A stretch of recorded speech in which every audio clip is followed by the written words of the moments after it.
Hello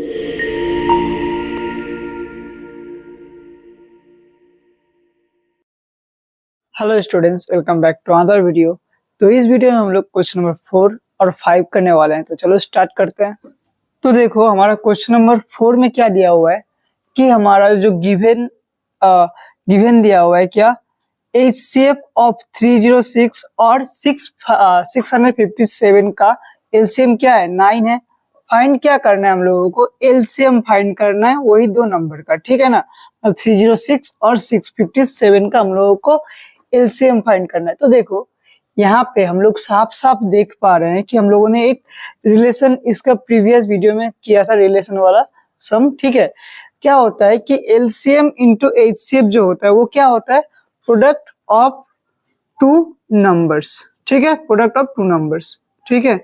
मतलब अगर दो नंबर हमारा दिया हुआ है, ठीक है, और अगर बोल दे कि उन दोनों में रिलेशन क्या है, उन दोनों के साथ एचसीएफ और एलसीएम का रिलेशन क्या है, तो क्या होता है कि एलसीएम और एचसीएफ का जो प्रोडक्ट होता है वो क्या होता है, इन दोनों का जो प्रोडक्ट होता है, मतलब प्रोडक्ट ऑफ टू नंबर्स, ठीक है, वो क्या होता है, इक्वल होता है, ठीक है।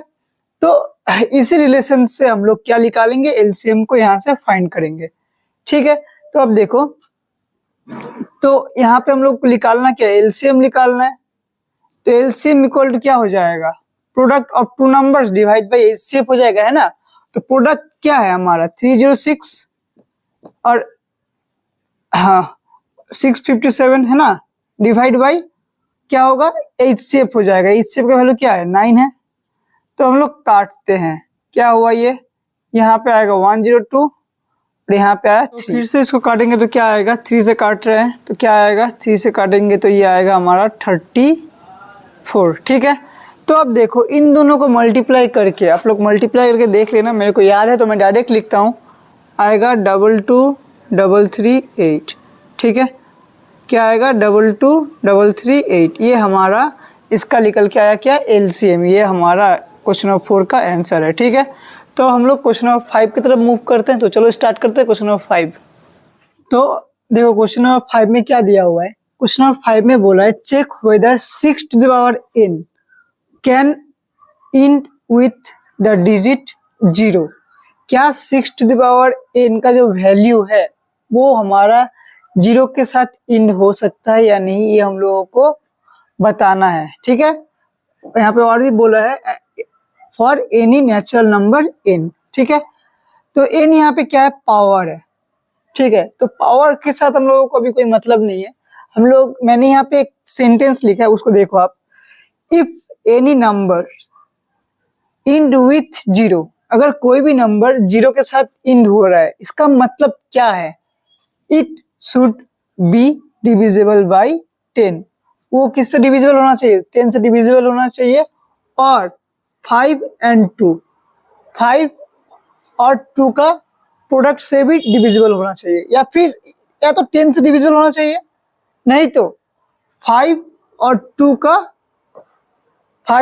का प्रोडक्ट से डिविजिबल होना चाहिए। तो 5 और 2 का प्रोडक्ट क्या होता है, 10 ही आता है ना। तो चलो अब मैं आप लोगों को बताता हूँ कि क्या करना क्या है।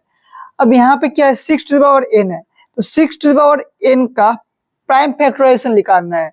तो 6 टू द पावर n का प्राइम फैक्टराइजेशन क्या होगा, 3 इंटू 2 होगा, टू द पावर n होगा, है ना, यही ना होगा, ठीक है। तो prime factorization of 6 to the power n equals to 3 into 2 to the power n। तो यहाँ पे हम लोगों को साफ साफ ये दिख रहा है कि जो 6 है वो 5 और 2 का प्रोडक्ट नहीं है। 2 का तो प्रोडक्ट है लेकिन 5 का प्रोडक्ट नहीं है। तो हम लोग यहाँ पे बोल सकते हैं ना, क्या बोल सकते हैं कि 6 is not the product of 5 and 2। It only, ये किसका प्रोडक्ट है, सिर्फ 2 का प्रोडक्ट है। तो इससे कोई मतलब नहीं है, 5 और 2 दोनों प्रेजेंट होना चाहिए, ठीक है।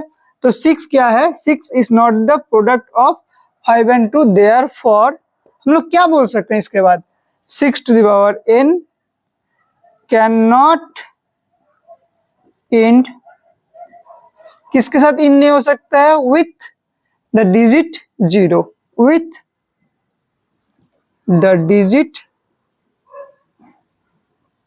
0। ठीक है, क्यों इन नहीं हो सकता, मैंने आपको समझाया कि ये क्यों 0 के साथ इन नहीं हो सकता, क्योंकि इसमें 2 तो प्रेजेंट है लेकिन 5 प्रेजेंट नहीं है।